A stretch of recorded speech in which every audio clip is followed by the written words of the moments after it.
नाज़रीन, हैदराबाद में चौमासे जी बरसातुनि जी अॻकथी कई वई आहे, पर नालनि जी सफ़ाई वारो कम शुरू ही नाहे करायो वियो। रिपोर्ट करे रहियो आहे अब्दुल रसूल चांडियो।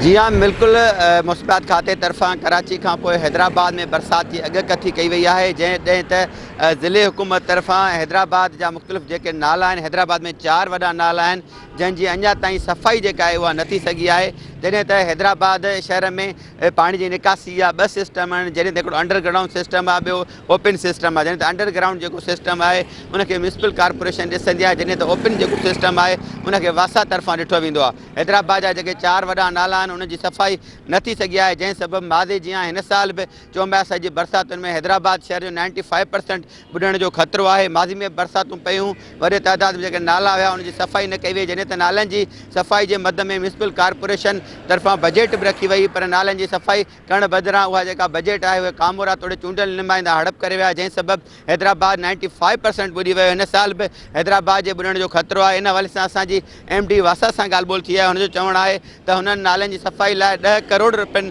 लाइ मुख़्तलिफ़ जेका हुकूमत आहे उनखे लिखियो आहे, पर अञा ताईं उहे 10 करोड़ न मिली सघिया आहिनि, जंहिं सबबि नालनि जी सफ़ाई नथी सघी आहे।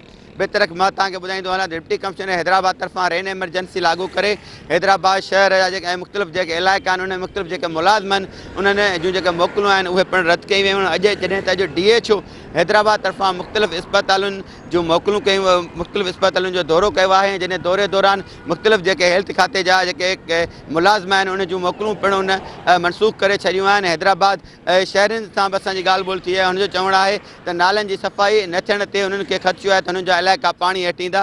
हुकूमत खे घुरिजे त हैदराबाद शहर जा जेके 4 वॾा नाला आहिनि उन्हनि जे हंगामी बुनियादनि ते सफ़ाई कराए वञे त यकीनन बहितर अमल थींदो। जी।